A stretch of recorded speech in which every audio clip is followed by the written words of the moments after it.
What's up, bitches? Let's talk about crime.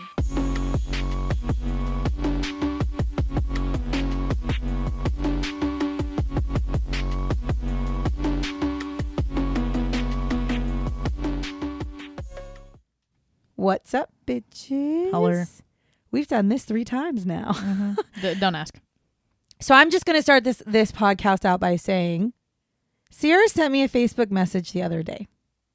And this Facebook message was literally an article. And the article was talking about how they found human remains in a container in a storage unit in the Dalles, Oregon. I read the article. It was a very short article. And the thing that I've taken away from it is this. Somebody bought it. It was like auctioned off. They bought it. They found what they thought to be human remains. So they called the police. The police come out.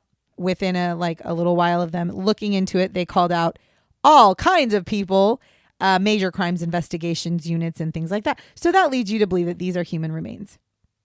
So tell me why, at the end of the article, the person they were talking to, one of the police, whatever, the sheriff or one of the people, whatever, one of the detectives, their literal thing was, I would just like to say, let's not jump to any conclusions. Excuse me? Okay. What are you talking about? Because we find human remains in a container every single day. Yeah, I'm going to jump to conclusions. You want to know what my conclusion is that I'm going to jump to? That there was a crime committed. That's my conclusion.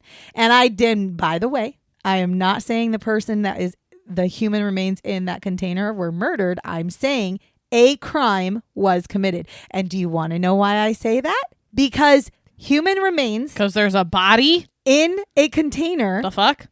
Means that you put a dead person in a container. So that is it's not like it's ashes in a bag. And that's a crime. And really, I'd venture to guess that most people who have like an accidental death or like a death because they're old, you're not going to take Grandpa Joe and put him in a container. Put me in a container. Into right. So something clearly that eventually happened. Gets auctioned off. Yes. So something clearly happened. And I'm sitting here going, maybe somebody killed that person, hid them in there, and then maybe they're in jail. And so they couldn't pay for their unit anymore. But don't tell me not to jump to conclusions, because we are going to jump to conclusions. And there's really only one conclusion. A crime was committed. So when you find out who put that body there, they should be charged with. Even if the person's already in jail. Fine. Well, not even that. Even if they didn't kill him. Like I said, somebody put a body into a container and let it stay there or put human remains in a container, which, if I'm not mistaken, is considered, I always want to say defamation, but it's not.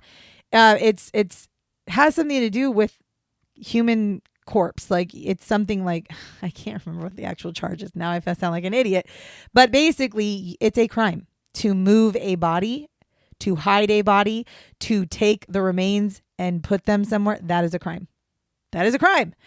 I mean, unless you were given the remains, which nobody is given the remains like that. So anyways, I'll keep you updated as I continue to do my research. I'm not researching it actually, but as things continue to come out and, they let us know, I'll let you all know what their conclusion is to these human remains that they found in the container in the Dalles, Oregon. So anyways, that's the newest topic of our, current true crime situations that are going on. So now let's get into what we're actually talking about.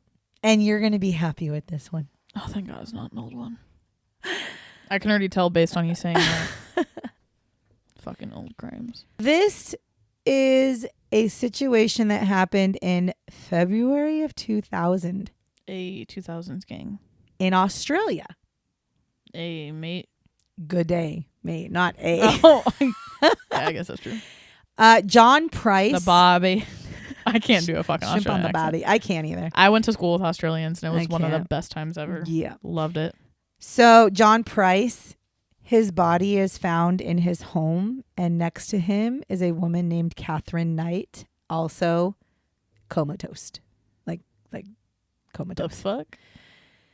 So we're going to give you a little background because we're talking about Katherine. We're going to talk about Katherine Knight. So on October 24th of 1955, Katherine Knight was born. Now, she was born into a pretty dysfunctional family. Her mother, Barbara Ruffin, actually ends up marrying a man named John Jack Ruffin is what they called him. And they lived together. What? John Jacob Jingleheimer Schmidt. Why you go so slow? Because that's what you're supposed to do. No, it's John Jacob Jingleheimer Schmidt. It's fast. My name too. No, it's not. And whenever we go out, the people always shout, John Jacob Jingleheimer and then Schmidt. and then you speed up. Bro, I've never heard that version. It's always been 0 to 100. No, you speed. Okay. Anyways, so they lived together in a small town of Aberdeen. Oh, wow. Australia. That's weird. Aberdeen in New South Wales, Hunter Valley, Australia, which is a really long name for a city area, but whatever. Icky. The couple ends up having 4 sons. Katherine is not born yet. So this is prior to Katherine being born. The couple ends up having 4 sons. So Barbara and Jack have 4 sons together. And after she ends up having an affair with a man named Kenneth Charles Knight, who is also a friend and a coworker of her husband's, there's a little bit of a problem. I would imagine. Well, and the town, it's a small town, and they were ashamed. They were ashamed of Katherine. They were ashamed of Kenneth. And they literally were like, get the fuck out. And so they decided they were going to leave because there was a ton of backlash actually within the community of this affair. It actually ends up that they moved to a place called Moree. And while they're there, Barbara, her sons do not move with her. They actually stay with Jack. And so it's just her and Ken. So they stay with Ken. Actually, that's a lie. They don't stay with Ken. 2 of them stay with Ken, and 2 of them actually move in to be raised by Ken's aunt. By their aunt, like Ken's sister. So the 4 boys did not stay together, but none of the boys went with her. I don't blame them. Like, your mom is like wearing the scarlet letter around town. I don't think I'd want to go with her either. The new couple, so Barbara and Ken, they actually end up having 4 children together also. So she has a total of 8 children. Barbara does. God. And this includes twin girls in 1955, and Katherine is one of those twins. So Katherine is born into this dysfunctional family already. She has half brothers that she doesn't really know that live with their dad and their aunt. And then she also has brothers and sisters that also, they're kind of just like, they're living a crazy life. Now, when she is 4 years old, 2 of her half brothers, they actually move in with the family because their father passes away. So the 2 that were living with Jack, they move into the home with Ken and Barbara. Their 4 kids, including Katherine. Ken, who again is Katherine's father, was a violent alcoholic. He would continually rape Katherine's mother. So he would rape Barbara, not Katherine, but Barbara. So the mother. Some reported up to 10 times a day. Holy shit. Yeah. It's awful. She was abused. The mother was abused. God damn. Horrifically. Now, this in turn leads to Barbara sharing intimate details about her sexual status of her marriage with her 2 girls. When they're younger. Okay, that's weird. It's not okay. But I guess when you're an abuse victim, though, you're just trying to find the outlet, right? So I can understand it. I don't condone it, but I can understand it. Yeah, but still. No, you're right. And oftentimes, that's your fucking kids. Oftentimes she would actually tell the girls that she hated sex and she hated men because of her relationship with Ken. So she was kind of poisoning a little bit, I guess, the girls. Well, I'm sure what she was trying to do was in her sick, twisted way, to protect them, like to traumatize them and make them so scared that they'd be like, well, fuck this. Probably. Well, and Katherine not only watched her father continually physically abuse her mother, like I don't think she watched him ever sexually abuse her mother, but she watched him physically abuse her mother all the time. And Katherine had said that she herself was sexually assaulted by multiple family members, although she has stated many times that never was it her father. But there were other people in her family who sexually assaulted her. And she even says that the assaults that she's referencing continued until she was about 11 years old. So she is saying that I was sexually abused my childhood until I was 11, and that's around the time that the sexual abuse kind of stopped. But she was still abused physically as well. And Katherine, at this time throughout her life, actually, she doesn't really connect with anyone in her family other than her twin sister. And then she also had one uncle. His name was Oscar Knight, and he was actually a champion horseman that she was really close to. And I don't think it's like a weird closeness. I think he was like somebody she genuinely trusted. And so she was not willing to be part of anybody's inner circle other than her twin sister and Uncle Oscar. Now, in 1969, Oscar committed suicide, and this literally devastates Katherine. To this day, she claims that he visits her, his ghost visits her often. So this has always been Oscar's death has completely wrecked her world. So the family moves back to Aberdeen during 1969 as well. So during the same time that she's already gone through this devastating thing about her uncle dying, and now they're having to move back to Aberdeen into a whole new area. And there she attends Muswell Brook High School, and she is literally remembered as being a loner. She was also described as being a bully who would use her size to threaten smaller kids. I don't know if she was just like a large child or if she just picked on little kids, but she was not like a small person. So, I mean, even if she was average size, she would pick on anybody smaller than her. She had at least assaulted one boy with a weapon at school. And she was injured by a teacher, but it was found that the teacher was acting in self-defense against her. God damn. So she had some issues. Now, on the other hand, somebody needed anger management classes. Shit. When she was not in rage, like how she would be, Katherine was actually considered a model student. And she would often earn rewards for her good behavior. So they tried to do the whole like, if you're going to be good, you get rewards thing. And it worked sometimes for her. She was rewarded for good behavior. And it was quite often she was. But then she would have times where she would literally get into like a rage and she would hurt people. So at the age of 15, Katherine drops out of school because it's really just not her thing. So much so that when she leaves school at the age of 15, she did not actually learn how to read or really write in all of those years of school. Because she was fighting. Because she did not have the knowledge that you should at 15 years old after being in school. And she ends up becoming a cutter in a cloth factory, like a clothing factory. So she would cut like the fabric for this clothing factory at the age of 15. And then a year after that, she actually leaves this job and starts what she actually considered her dream job. And this was working in a slaughterhouse.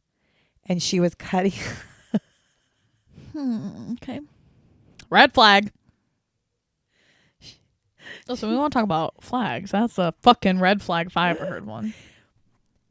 She would cut the organs out of the animals. And that was what she considered her dream job. And actually, rather quickly after getting this job, she ends up getting promoted to boning the animals. So she was so good. She was so good at her job. Ripping the organs out. And because she was like deboning the animals, she actually got her own set of butcher knives as well, because now she's okay, well, that makes sense though. Yeah, she's got her own set of knives. She brings them to and from work.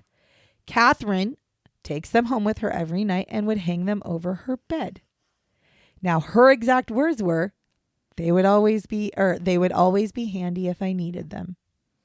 You know, most people put like crosses, a sign, not fucking butcher knives. Correct. Maybe a picture, not the butcher knives. So in 1973, Katherine meets a man named David Kellett, who was a coworker of hers. And David had a heavy drinking problem. However, his heavy drinking problem stemmed from a couple of extremely traumatic incidences at his previous job, which happened to be in the railroads. First, his best friend was killed in front of him in an accident at the train yard, which would fuck anybody up. Mm-hmm. Second, he rescued injured occupants from a school bus that had been hit by a train. So a train hits a school bus. He sees it. He goes inside the school bus. He's trying to rescue people from the school bus, and 6 children died. That's going to fuck anybody up. So you're going to have some traumatic shit in your brain. Now, he ends up losing his job because his performance starts to fail, which I'm like, no shit. He just he had these really crazy things. Trauma happen. Yeah. And so this is actually when he gets the job at the slaughterhouse, is after he's already gone through all this trauma and after he's trying to figure out his life. And so he has a heavy drinking problem. He meets Katherine, and he actually becomes good friends with Katherine's brother. And it's also said that David would get into fights because, honestly, probably while he was drinking, because that's what drinking always makes you feel like you're stronger. It's called liquid courage for a reason. And so I'm not saying he wasn't strong. I'm just saying that's probably when he'd get in his fights, right? And it was said that he would hang out with Katherine and Katherine's brother because, like I said, he was really good friends with Katherine's brother. And it was said that Katherine would actually back him up with her own fists when he would fight as well. So she was like... Bro, it's like a Jackie O incident. I know. I'm sitting there going, all right then.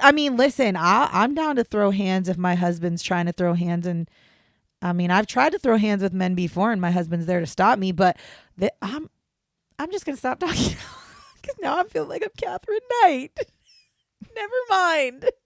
It's not as weird as it sounds. Mom, do you have something that you need to tell me?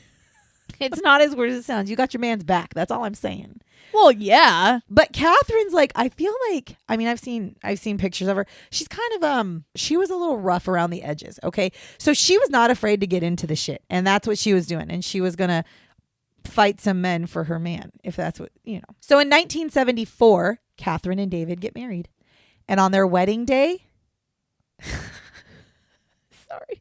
On their wedding day, not only do they arrive by motorcycle, but Katherine is driving and David is drunk as fuck riding bitch. Wow. Sorry. And also this was Katherine's request. She wanted to show up to her wedding on a motorcycle and she wanted to be driving it. That was her thing. Now, Katherine's mother literally pulls David off to the side and gives him some advice on their wedding day. She says, and I quote, "You better watch this one or she'll fucking kill you. Stir her up the wrong way or do the wrong thing and you're fucked. Don't ever think of playing up on her." She means cheating on her. "She'll fucking kill you." And that was her mother talking to her son-in-law. And she then says, she's got something loose. She's got a screw loose somewhere. So I would hope that if you went to your future son-in-law, whenever that day comes, and you say those things, that man says, "Yes, ma'am," and turns around and never comes back. Right? Just leave. Also, I don't blame you. That's just your mom? Change your name. Change your social security. Your mom's literally she's fucking crazy. You're going to die. Like what? Okay. So that's her warning. That's what she tells him. She tried. And to be fair, Barbara was not far off when she told this to David. Yeah. Because on their wedding night, Katherine actually tried to strangle David to death. What the fuck? You want to know her reason? He talked too much? He breathed too loud? No, ma'am. He snored? No, ma'am. Her reason was... He farted in his sleep? No. Like the fuck? Her reason was because he fell asleep after only having sex 3 times. Oh. And she wanted to go another round and he fell asleep, so she tried to kill him. Sorry. It's not funny. Bro, some people aren't the Energizer Bunny. That's a lot of times. Some people are. But oh my God. I'm the whole time that when I see that, I'm on your honey, you went through the wedding and everything. Wow. Okay. So yeah, she did try to kill him. Now the couple's marriage was it's a honeymoon. It's not a honey day. Right.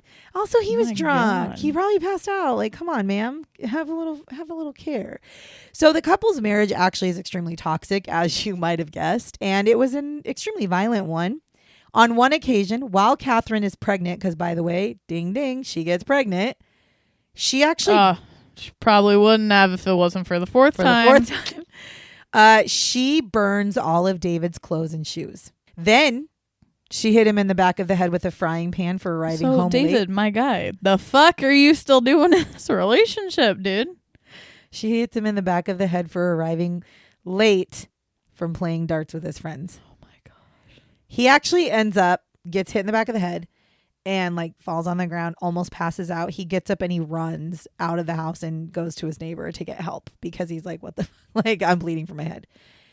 And I'm feeling like this is like a cast iron pan because check this shit out. They call the police. The police show up. They're like, yeah, we're going to bring you to the hospital and then we're going to talk about pressing charges. And he goes to the hospital and they're like, holy bitch, like your skull is fractured. Like she fractured his skull. And Katherine ends up going to the hospital and talks to David and he ends up not pressing charges. Oh, no, she probably threatened him. Of course she did. So now in May of 1976, she gives birth to her daughter, Melissa.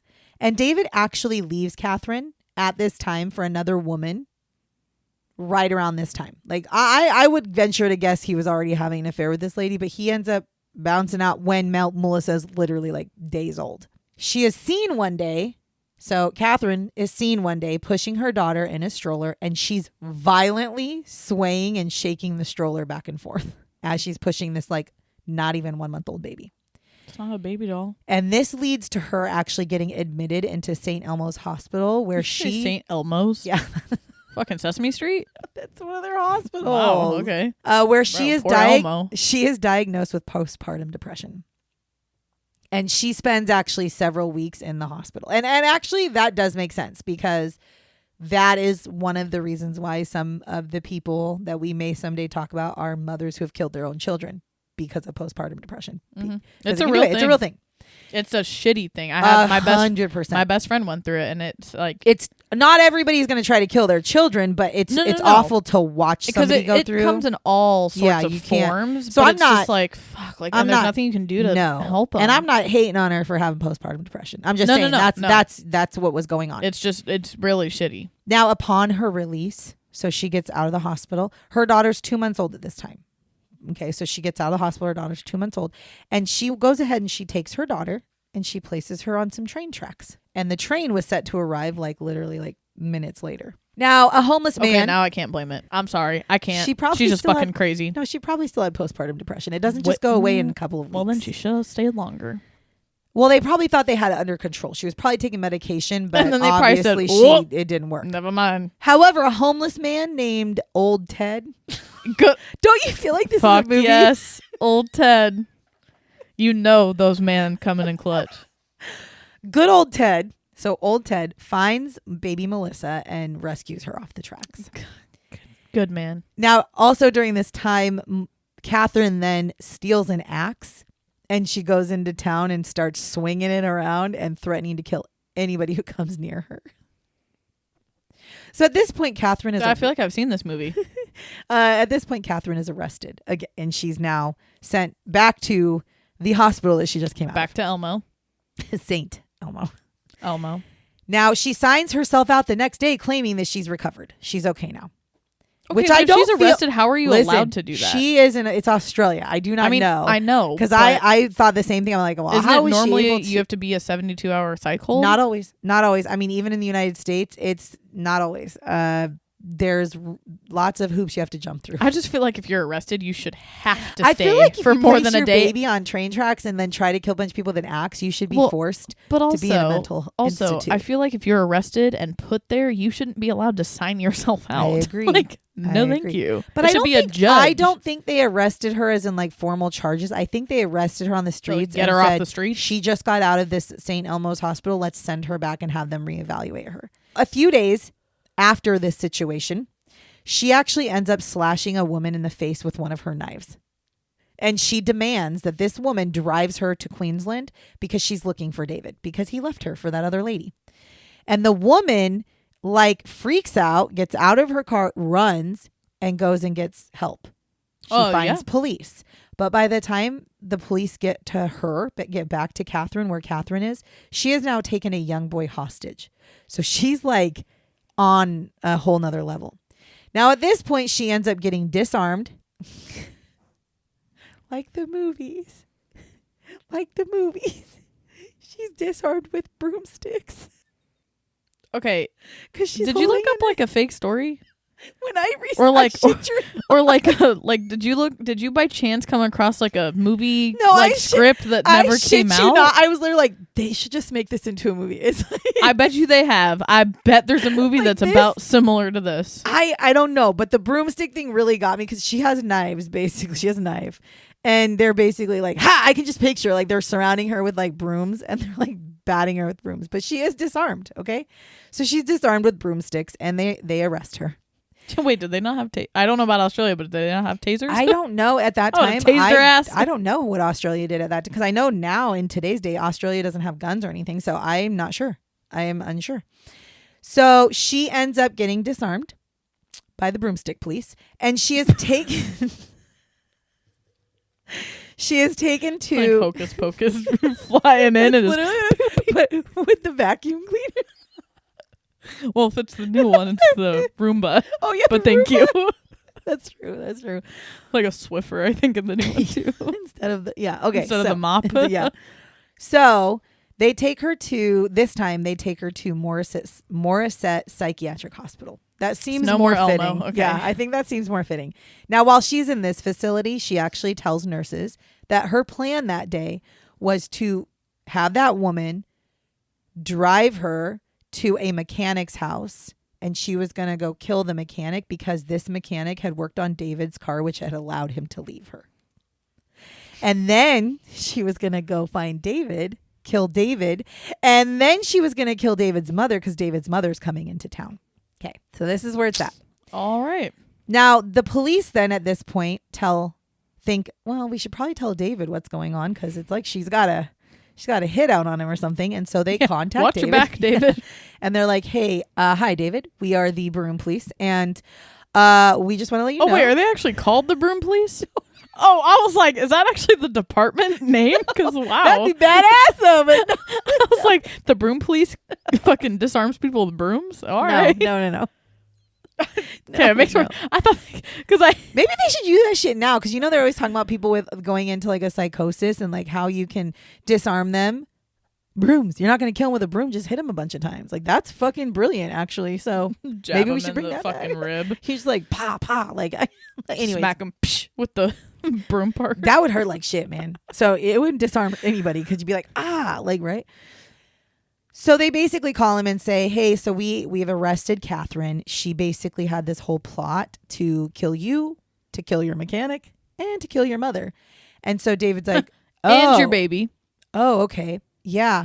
Oh my God, Mom!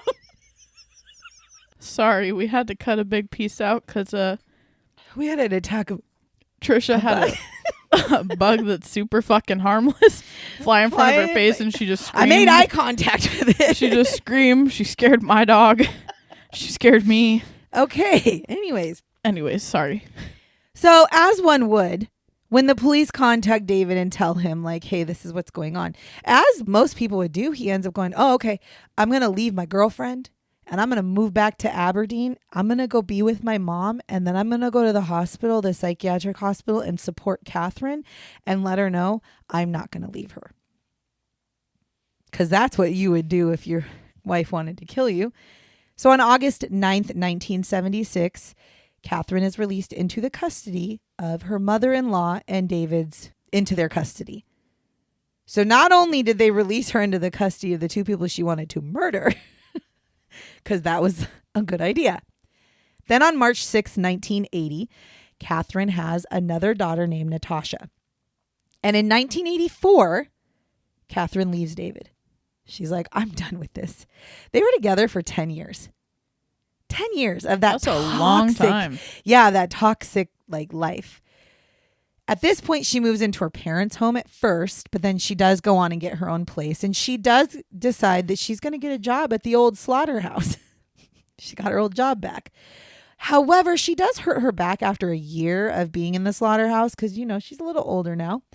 And she ends up trying to, or actually does get on disability, and she receives a pension because she can't work now because of her back. In 1986, Katherine meets 38-year-old David Saunders.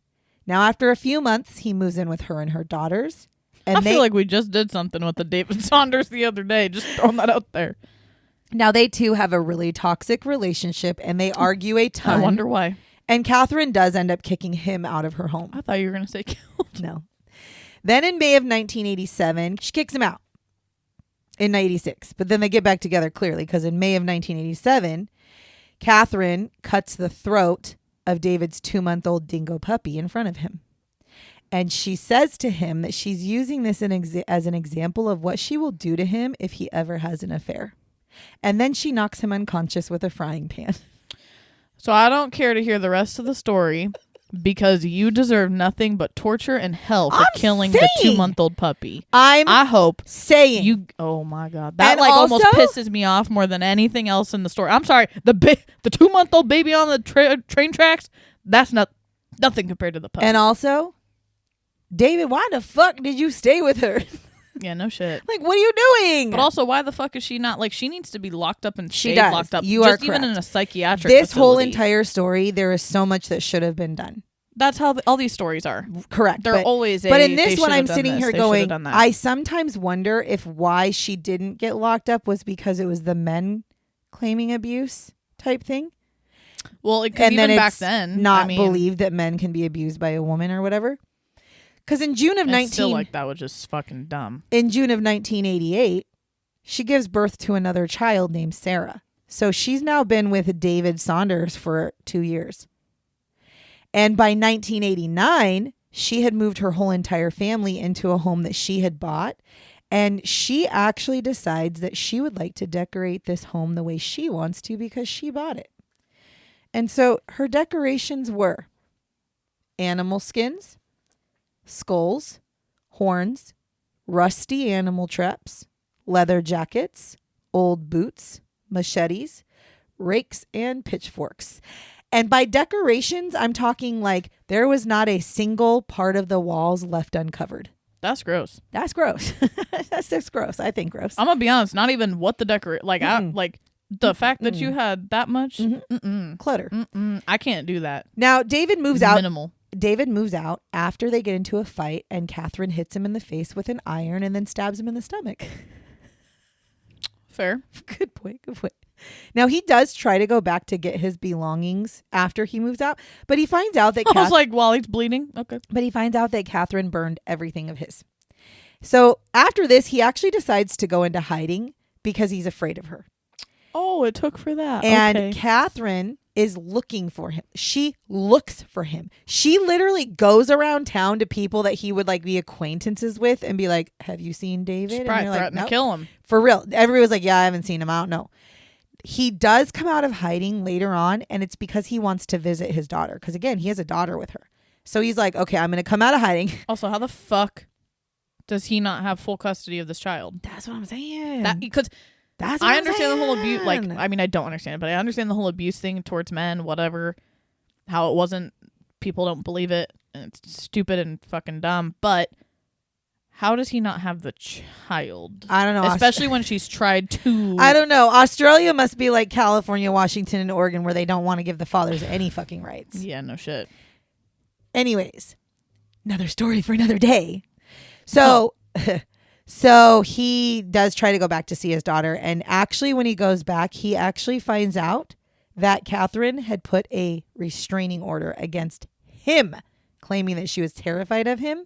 So he was not allowed to be around his daughter. Now, Katherine does go on to have 2 more relationships. One is with John Chillingworth, and their relationship lasts about 3 years, and she does have a son with him named Eric. And Katherine does end up leaving John Chillingworth for a man named John Price. If you know, she dated David, John. She's got a type.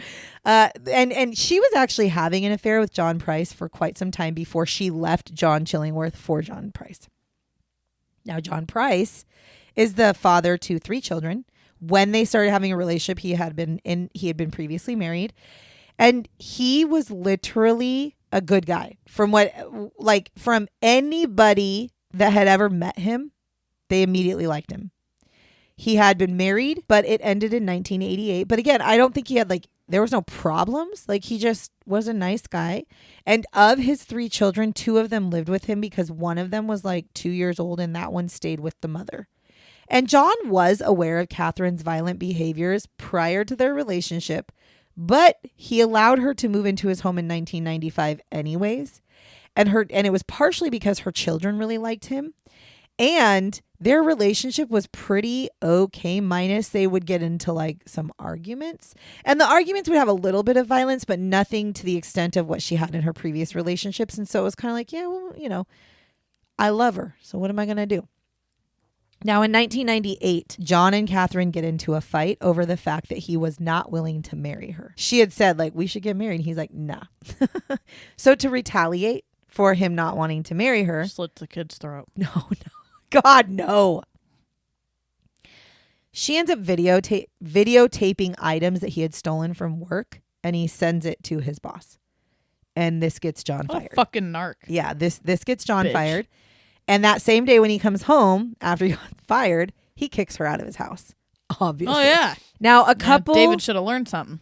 Now, a couple of months later, though, they end up rekindling their relationship with the condition that she would not move in with him. They would not get married. She would not move in with him.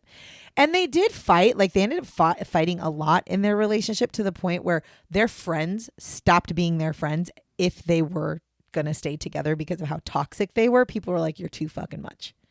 Like, nobody. Mm-mm. So now this brings us to the year 2000. Such a good year. There were several assaults on John by Katherine. She actually ends up stabbing him in the chest at one point during an argument. And again, he breaks ties with her at that point. Obviously. I fucking hope so. So then and that was, I think that was his, like, we're done. Like, you just stabbed me in the chest. Like, get out of here. So on February 28th of 2000, he stops at the magistrate's court and he takes a restraining order out on Katherine. And he wants the restraining order to keep her away from him and his children. And he tells the court that... Because his kids weren't her kids, right? No. They didn't have any kids together. No, they had no kids together. Right, and he had 2 of his 3 children living with him. And he was afraid she was going to harm his kids or she's harm fucking him. crazy. Right. I would not. He's starting put it past to really, her. he's starting to really see this. So he goes to the court, tells them, like, I need a restraining order against her. This is what's been happening. I'm afraid for my life. I'm afraid for my kid's life. That same afternoon, he continues on and goes to work. And he actually is telling his coworkers, like, oh, yeah, I had to stop at the courthouse or the magistrate court and I had to ask for a restraining order because this is what's been going on with Katherine. To which his coworkers are like, maybe you shouldn't go back home. And he's like, well, I have to because my kids are going to be home. And he's like, but I'll tell you right now, if I don't show up for work tomorrow, it's because Katherine killed me. Like, he's telling his coworkers this. And his coworkers are like, how about you just don't go home? Like, I think it's best if you just choose not to go home. And he keeps telling them, like, no, I can't. I have to go home because my children are there and I'm afraid she's going to hurt my children. So John gets home. After he goes to work, he goes home. And he actually discovers that his children were sent away to a sleepover. So they weren't actually going to be home the rest of the day or that night. I don't know if he discovered it because there was a note left or something, but somehow, some way he finds out that his kids are actually not going to be at the house that night. So he ends up spending the evening with his neighbors, which he did like pretty regularly. He was friends with his neighbors, which weird. Like, no. So he goes to his neighbor's house and he's there until about 11 o'clock at night. And he's just kind of hanging out with them. And then he goes back to his house. He gets ready for bed or goes up to his room and goes ready for bed. Katherine ends up showing up to John's house while he's sleeping. She watches TV for a little bit. She eats a little bit of food. She wakes up John. They have sex. He goes back to bed. Hold on. Pause. Uh-huh. I know. Bro, you ain't like, what the fuck are you doing in my house? I know. This bitch broke into Oh my God. Although maybe all these they had guys are crazy a rekindled. little Maybe they too. had rekindled by that time. I don't really know.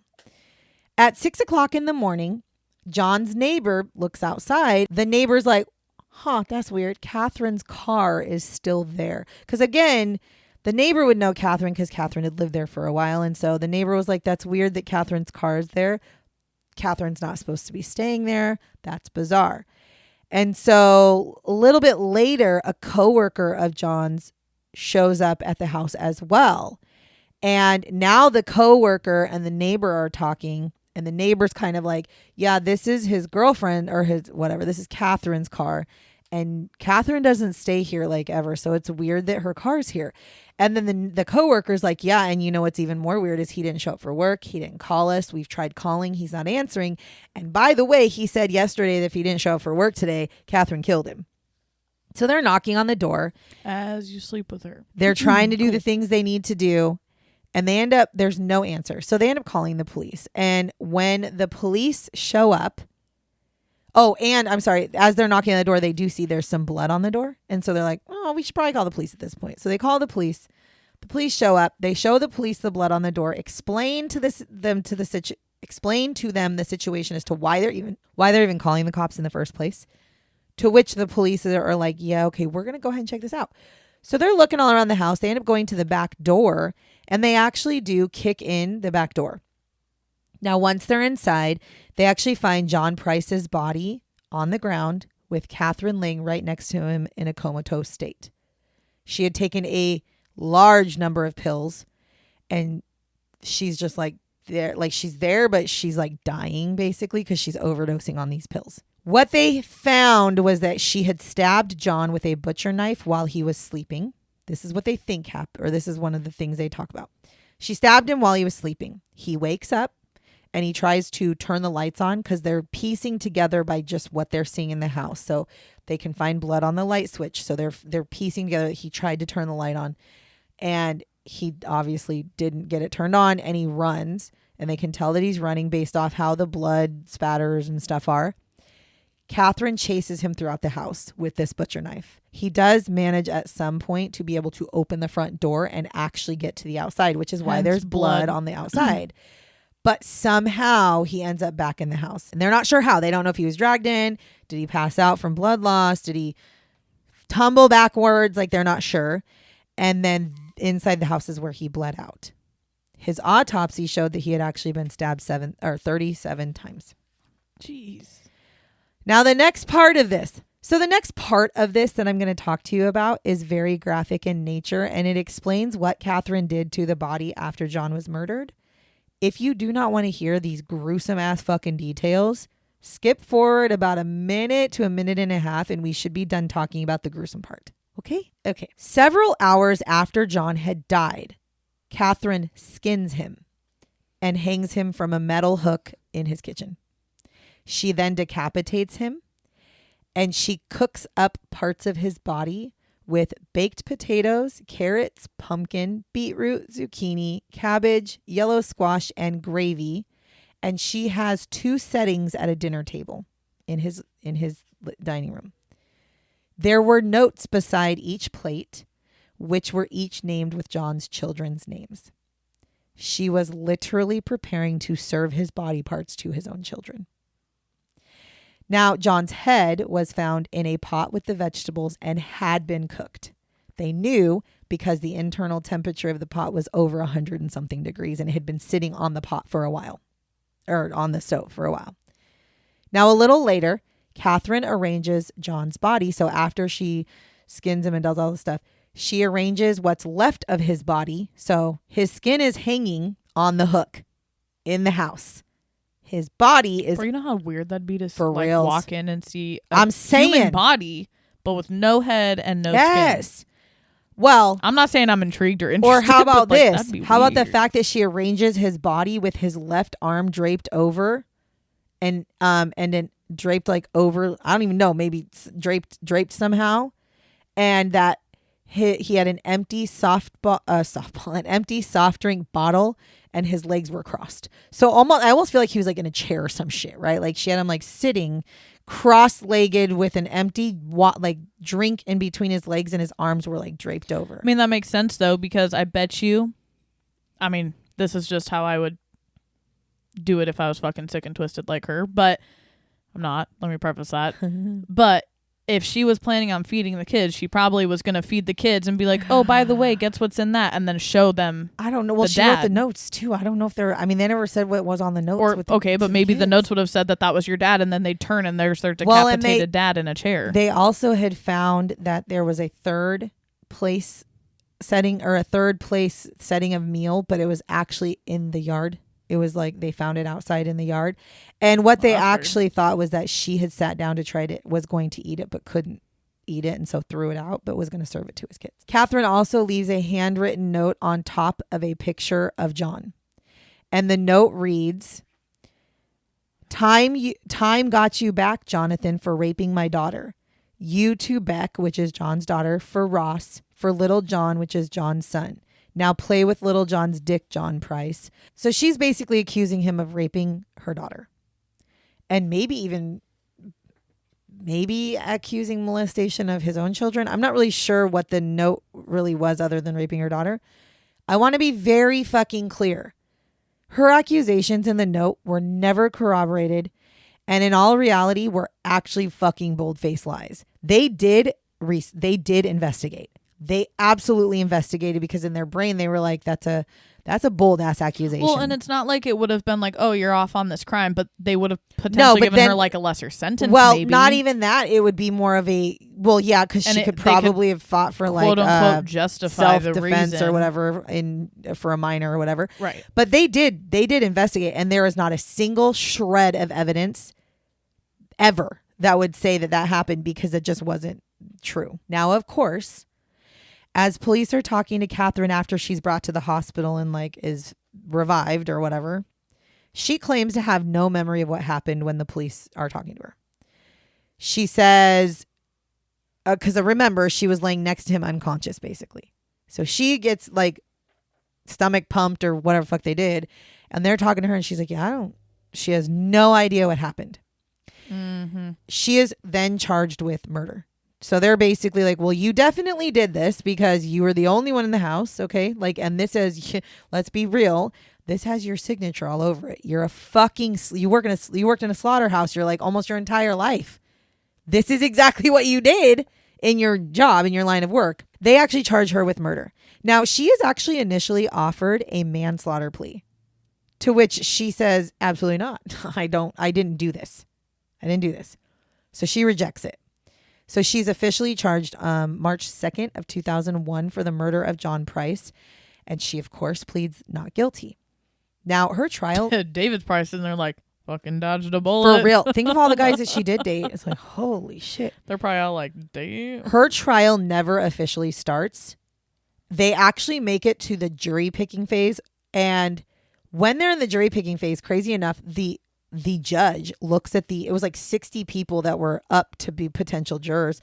And he said, we don't normally do this, but this case is going to be horrific and gruesome. And if you don't think you can stomach the pictures and the brutality of the murders, please say so now, and we will recuse you from the jury duty right now. And there was 3 people who walked out. Bro, this is why I want jury duty, because I'd be like, I volunteer as tribute.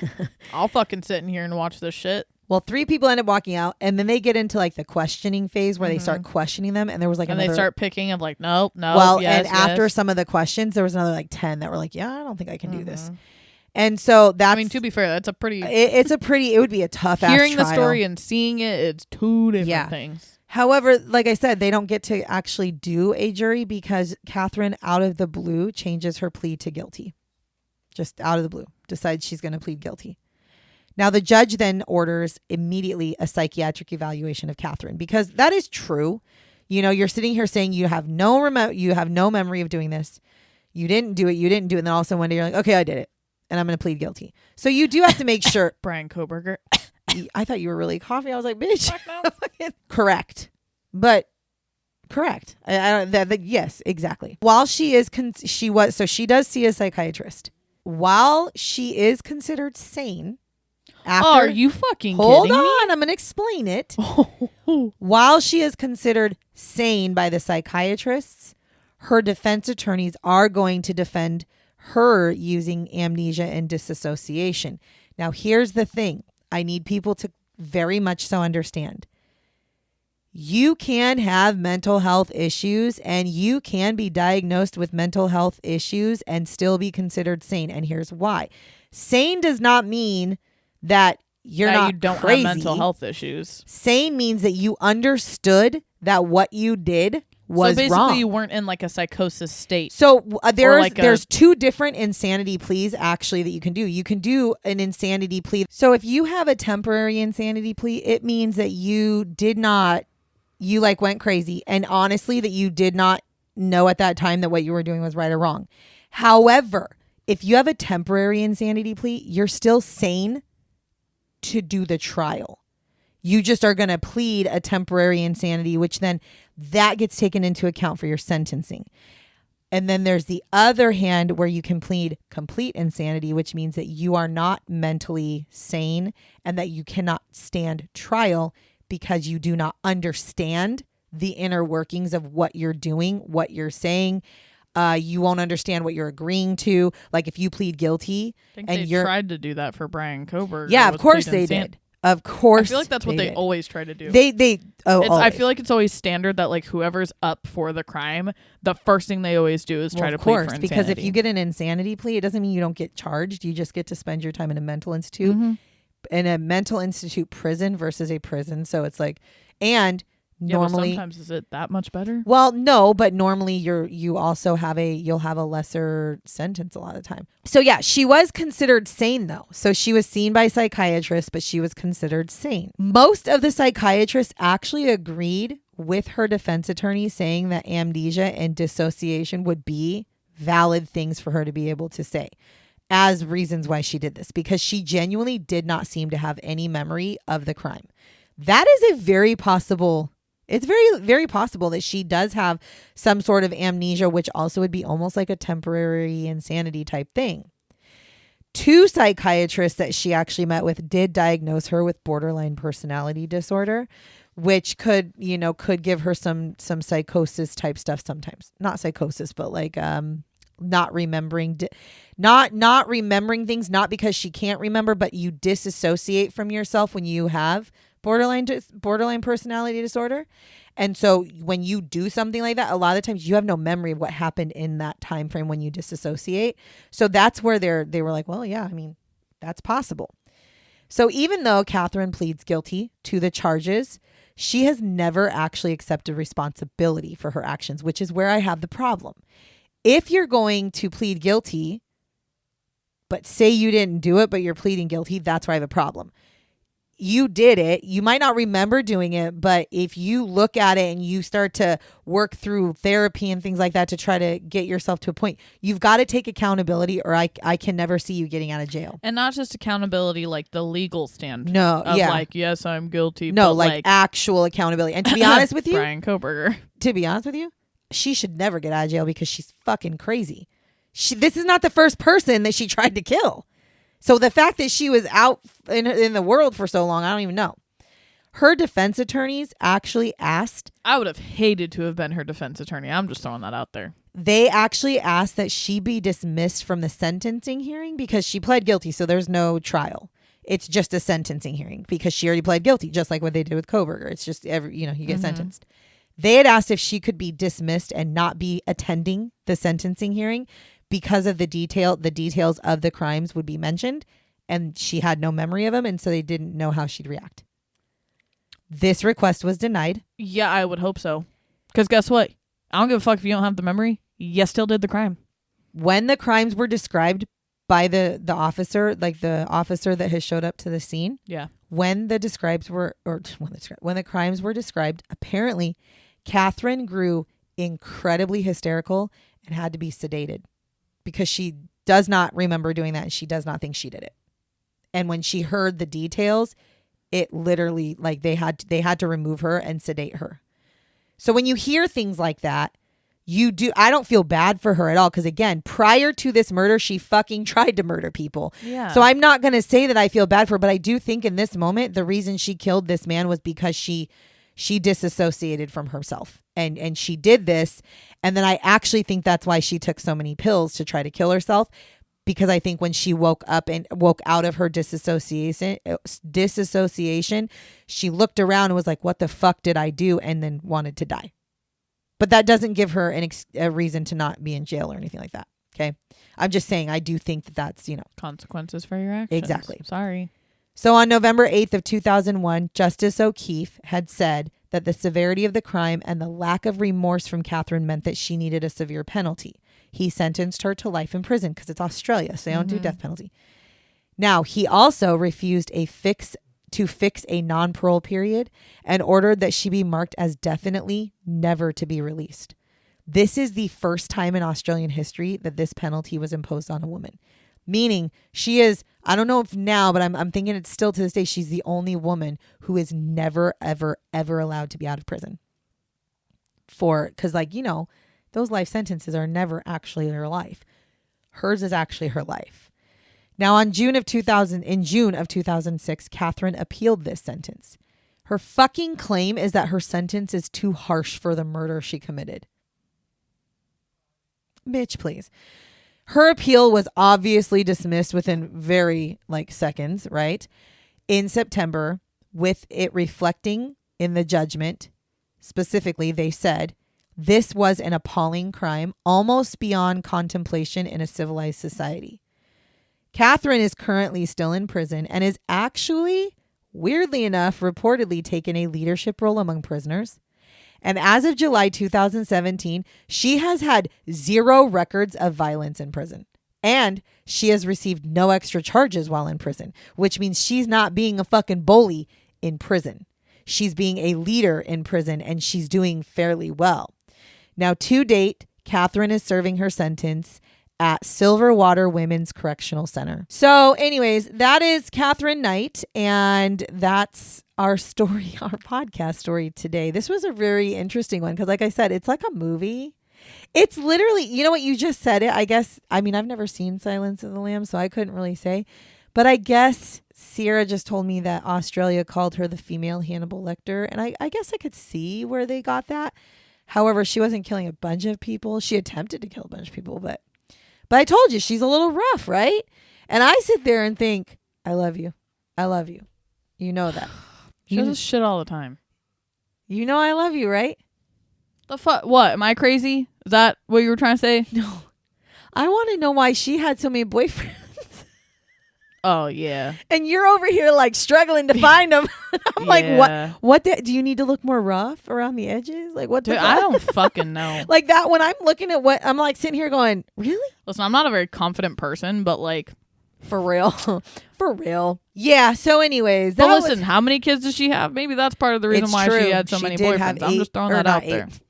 She had 3, I think, 3 kids. Not that she deserved a single one. No, and to be fair, I would assume that she probably has 0 connections with any of her children because, again, each one of her children are with people she tried to murder at some first point. of all, if I was a child and even heard that that's what my mom did, I'd be like, that's not my mom. She'd be like, I might have came out her, but she's not my mom. I don't know who that lady is. No. So anyways, thank you for joining us on our journey to learn about Katherine Knight and the fact that she tried to kill a bunch of her boyfriends and husbands and for some reason never got in trouble for it. Other than that, so listen, if Katherine Knight doesn't haunt you, the bug that almost flew at Trish's face will. That's gonna haunt me. I made eye contact with that motherfucker.